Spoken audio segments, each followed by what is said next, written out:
भरा हुआ है, कोई मटका है, कोई हंडा है, उसमें पानी भरा हुआ है, तो अलग से कोई चीज़ भरोगे तो उसमें भराने वाला नहीं, फिर वो भर नहीं पाए। मान लो कोई गोडाउन है, कोई गोदाम है आपका, उस गोदाम में पहले से माल भरा हुआ है, तो कैसे भरोगे उसको?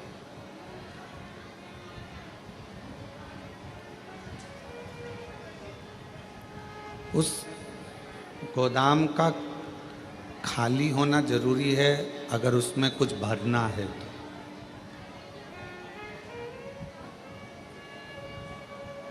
पात्र में अगर कोई वस्तु भरना है, पात्र में अगर कोई सामान भरना है, तो उसका खाली होना जरूरी है। वरना आप कितना भी प्रयास करो फिर उसमें भराएगा नहीं। यदि पात्र खाली है तो उसमें कोई वस्तु आप भर सकते, कोई वस्तु आप भर दो।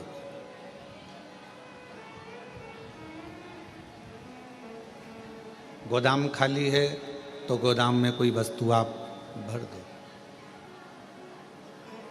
उसी तरह शिव महापुराण की कथा कहती है कि इस मन को अहंकार से खाली करो, इस मन को तृष्णा से, आसक्ति से, वासना से थोड़ा खाली करो। और जब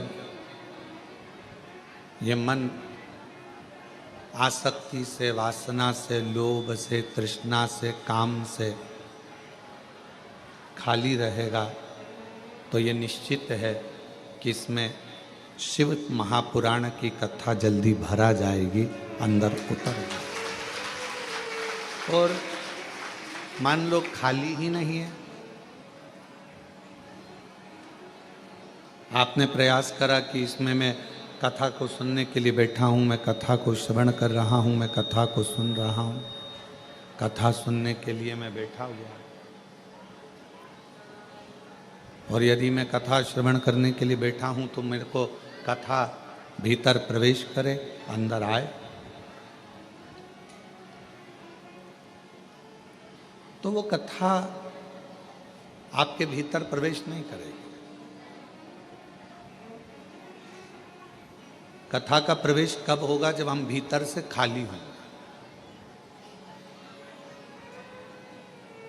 कानों में वो आप लोग वो लगा लेते हो हेडफोन, और उसमें कोई ना कोई भजन चल रहा है, कोई ना कोई गाना चल रहा है।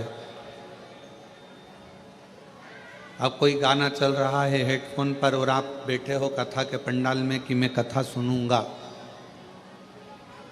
मैं कथा श्रवण करूंगी, और वो हेडफोन तुम्हारे कानों में लगा हुआ है, तो कथा अंदर जाएगी?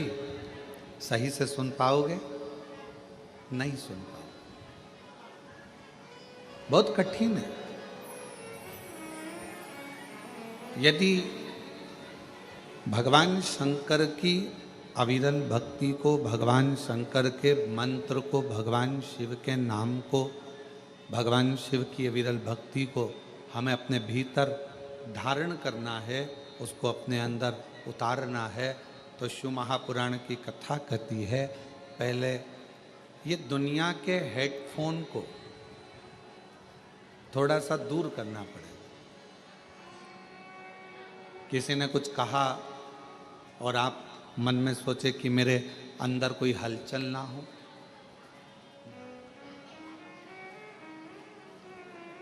और मैंने तेरे ही भरोसे बाबा, तेरे ही भरोसे हवा बिच उड़ती जाऊंगी बाबा, डोर हत्थों छड़ी कटी जाऊंगी भोले, मैं तेरी कथा शंभू, मैं तेरी हवा बिच उड़ती बाबा डोल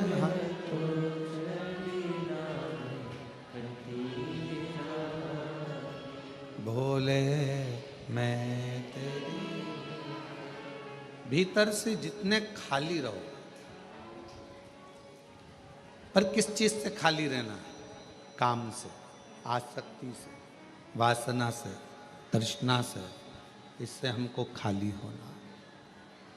और जितना जितना आप अपनी आसक्तियों से, वासना से, तृष्णा से, अहंकार से खाली रहोगे, उतना उतना शिव आपके अंदर प्रवेश करता चले जाएगा और बाबा आपका कल्याण करता चले जाएगा। शिव प्रवेश करता।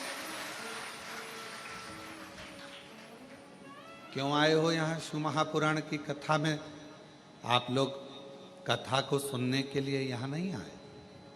कथा तो आप लोगों को मिल गई, ये तो मिल गई। नहीं तो आप लोगों को मालूम नहीं था कि ऑनलाइन शिव महापुराण की कथा कुबेरेश्वर बाबा के धाम पर मिल जाएगी, ये आपको नहीं मालूम था। आपको तो ये लग रहा था कि दर्शन करने जाना है, टिकट करवाया है, कुबेर भंडारी के दरवाजे पहुंचना है, कुबेरेश्वर बाबा का पूजन करना है, उससे विनय करना है, उससे निवेदन करना है, उसकी अर्चना करना है। आपने ये नहीं सोचा था कि हमको कथा सुनने को मिल जाएगी। पर बाबा ने यदि आपको कथा रूपी गिफ्ट दिया है तो बाबा कोई ना कोई गिफ्ट और तुमको देकर यहां से भेज देगा। आपको नहीं मालूम था कि यहाँ कथा हो रही। हाँ, अब तुम निकल गए बिहार से, तुम निकल गए महाराष्ट्र से, तुम निकल गए उत्तर प्रदेश से, तुम निकल गए छत्तीसगढ़ से, हरियाणा से, पंजाब से, राजस्थान से, मालवा से, तुम निकल तो गए, पर तुम्हारे अंदाजे में ये नहीं था कि कथा मिलेगी। ये तुम्हारे अंदाजे में नहीं।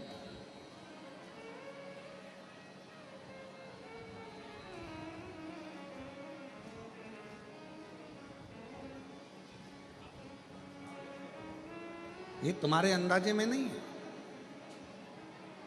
पर तेरी कृपा का क्या है भरोसा, कब किस पर हो, जरा सी हम पर कर दो, जरा सी हम पर कर दो। तेरी कृपा का क्या है भरोसा, कब किस पर हो, जरा सी हम पर कर दो, जरा सी हम पर कर दो। जिस पर भी हो गई तेरी कृपा करुणा हो, भव पार हुआ, भव पार हुआ। पापी हो चाहे जितना उसका भी बाबा उद्धार हुआ, उद्धार हुआ। गिद्ध अजामिल गणिका जैसे तेरे मन को भा, जरा सी हम पर कर दो, जरा सी हम पर कर दो। तेरी कृपा का क्या है भरोसा, कब किस पर हो, जरा सी हम पर कर दो। तो शिव कथा कर रही है। भगवान शंकर का चरित्र कर रहा है, शिव महापुराण की कथा कर रहा है। थोड़ा कोई गाली दे दिया, कोई अपशब्द कह दिया, कोई ताने दे दिया, कोई आड़ा टेढ़ा बोल दिया, अपनी चित्त से निकाल दो उसका। दे दिया तो दे दिया, अपने को कोई फर्क नहीं पड़ा। आग लगे बस्ती में अपन दो मस्त। उसने बोल दिया तो बोल दिया, कह दिया तो कह दिया, अपने को उससे कोई फर्क नहीं पड़ा। उसका अपने को टेंशन नहीं लेना। पल्लू में अगर हम बांध कर रख लेंगे कि उसने मेरे को गाली दी थी, तो वो बंदी की बंदी रह जाए। छोड़ दो उसको।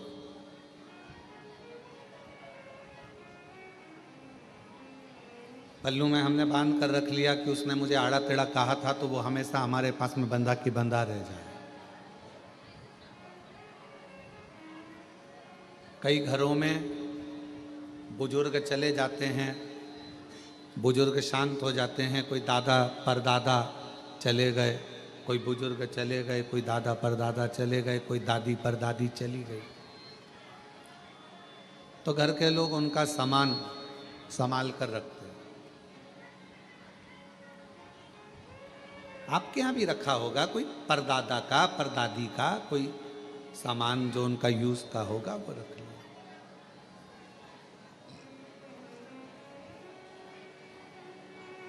कहा क्या जाता है, दादा दादी का निशानी के रूप में अगर कुछ रखना है, दादा दादी की अगर कुछ निशानी तुम्हें अपने पास में रखना है, तो सामान नहीं, दादा दादी का आशीर्वाद अपने पास में निशानी के रूप में रखना चाहिए, उनका आशीर्वाद।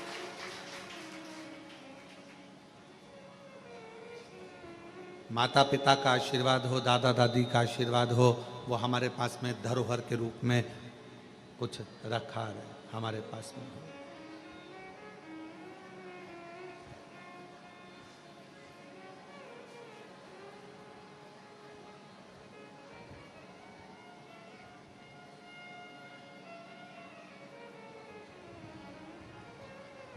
और जितना मिल जाए, जितना,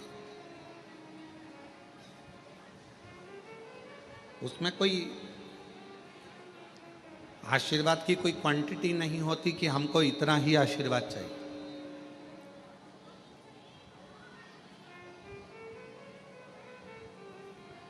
सूतक लगती है, कोई मर जाता है तो कहा कि साहब ये सूतक पूरे परिवार को लगेगी। बच्चे का जन्म हुआ तो किसी ने कहा कि साहब ये सावड़ पूरे परिवार को लगेगी।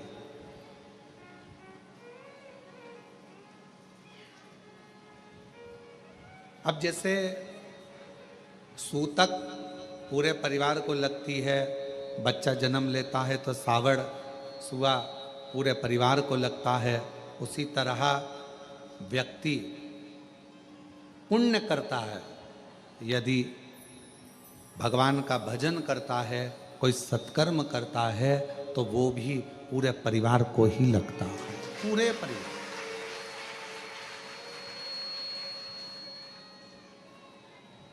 जैसे सूतक परिवार को लग रही है, जैसे सुआ परिवार को लग रहा है, सावड़ परिवार को लग रही है, उसी तरह हमारा पुण्य, हमारा भजन, हमारा कीर्तन, हमारा मंत्र जाप, हमारा स्मरण, हमारा नाम जाप, ये हमारे पूरे परिवार को सूतक सावड़ जैसे लगती है, वैसे ही पुण्य हमारे परिवार को लगता है। पुण्य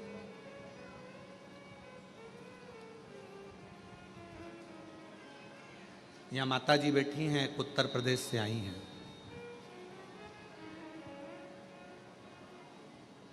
ये कितने दिन हो गए आपको यहाँ? आवाज नहीं आ रही। 19 दिन हो गए। और 19 दिन से 8 नंबर रूम में रह रही हैं। बैठो माँ, बैठो। अवस्था बहुत है।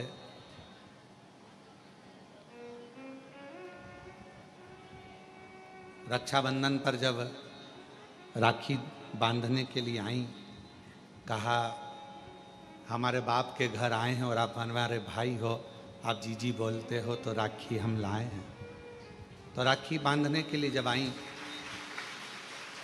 तो हमने पूछा माँ कहाँ से आई हो? तो कहा हम उत्तर प्रदेश के ये स्थान है, हम वहाँ से आए हैं। हमने कहा ठीक है। अवस्था बहुत है आपकी, सावधान रहना। फर्श थोड़ा चिकना रहता है, चलना फिरने में दिक्कत नहीं हो, सावधानी पूर्वक प्रसाद पाना, सावधानी पूर्वक रहना। हमने पूछा कैसे आना हुआ? बस बाबा के यहाँ आकर मन में था कि गीता जी के अध्यायों का पाठ यहाँ रहकर रोज करूं और बाबा को सुनाऊं, तो यहाँ रहना हुआ। कब जाओगी? तो कहा 23 तारीख को हमारा भतीजा भतीजी पोता पोती जो भी हैं नाती पंती लेने आएंगे और हम चले जाएं। आज उनके बच्चे आए भी हैं शायद कोई लेने के लिए उनको। आप साथ में बैठो बैठो बैठो बैठो। तो अब मैं कहूं कि माँ आपने जो पाठ किया, यहां बैठकर कोई श्री शिवाय नमस्तुभ्यम का जाप करता है? बैठो माँ बैठ जाओ बैठ जाओ। कोई श्री शिवाय नमस्तुभ्यम का जाप करता है, कोई कंकर शंकर की पूजन करता है, कोई आराधना करता है, कोई पाठ करता है, तो दुनिया के लोगों को ये ना लगे माँ आपने पाठ किया वो केवल आपके अकेले के लिए नहीं है। जैसे सूतक पूरे परिवार को लगती है, घर में बच्चा हो तो सावड़ पूरे परिवार को लगती है, उसी तरह हमारे द्वारा किया गया भजन पुण्य भी पूरे परिवार को लगता है। पूरे परिवार। आप कथा श्रवण कर रहे हैं। हैदराबाद की कथा में कहा था, जब हैदराबाद के शमशाबाद में कथा चल रही थी तो कहा था एक स्त्री, एक नारी जब भगवान को जल चढ़ाती है, शिव जी के मंदिर में जाकर भगवान शंकर को जल अर्पित करती है, चढ़ाती है, तो वह अपने मायके के भी 71 पीढ़ी को पार कर देती है और ससुराल की भी 71 पीढ़ी को पार कर देती है। एक पुरुष जब भगवान शिव को जल चढ़ाता है, एक पुरुष जब भगवान शंकर को जल चढ़ाता है, तो वो भी अपने दादा परदादाओं की पीढ़ियों को पार करता है। और पुरुष जब जल चढ़ाता है तो घर में जितने पितृ हैं, जितने हमारे कुल देवता, जितने हमारी कुल देवियां, जितने हमारे पूर्वज पूर्व में चले गए और पूरी 71 पीढ़ी में कोई कोई जीव चला गया, उन सभी को जब पुरुष शिव जी को जल चढ़ाता है तो उन जीवों को भी वो जल मिल जाता है, उनका तर्पण हो जाता है, उनकी तिलांजलि, उनको वो जल का भाग मिल गया।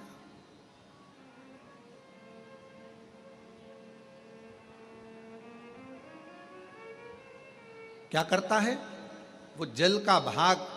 हमारे पितरों को, हमारे पूर्वजों को, हमारे जीवों को, हमारी कुल देवी को, हमारे कुल देवता को, सबको वो जल चढ़ेगा, सब।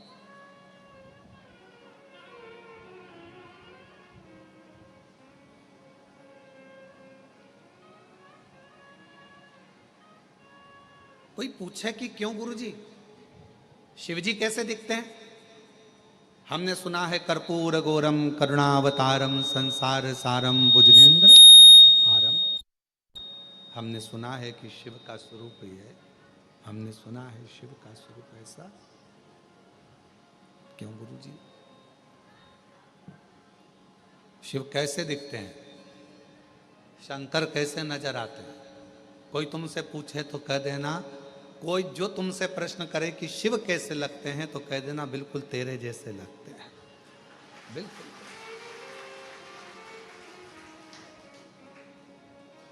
शिव कैसे दिखते हैं तो कहना बिल्कुल तेरे जैसे दिखते हैं,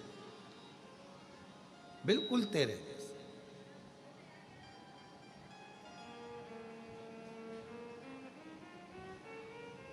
अंतर क्या?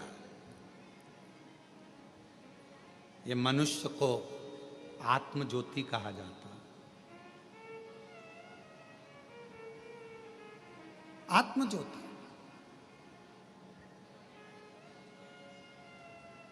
ये मनुष्य को भी आत्मलिंग कहा जाता है, आत्म ज्योति कहा जाता है। और 12 ज्योतिर्लिंग भी विराजमान है तो वो ज्योति का ही प्रतीक है। संपूर्ण ब्रह्मांड, कण कण, वायु, आकाश, अग्नि, जल, ये जितना भी नजर आता है क्या है? आप शिव महापुराण की कथा को, गीता प्रेस गोरखपुर की शिव पुराण को लेकर आओ, विद्येश्वर संहिता को पढ़ो, उसमें आपको मिलेगा। ब्रह्मा जी ने जब भगवान शंकर के सामने जाकर कहा कि सृष्टि की रचना कैसे करूं, क्या करूं मैं सृष्टि की रचना में, तो भगवान शंकर ने कहा केवल तुम मन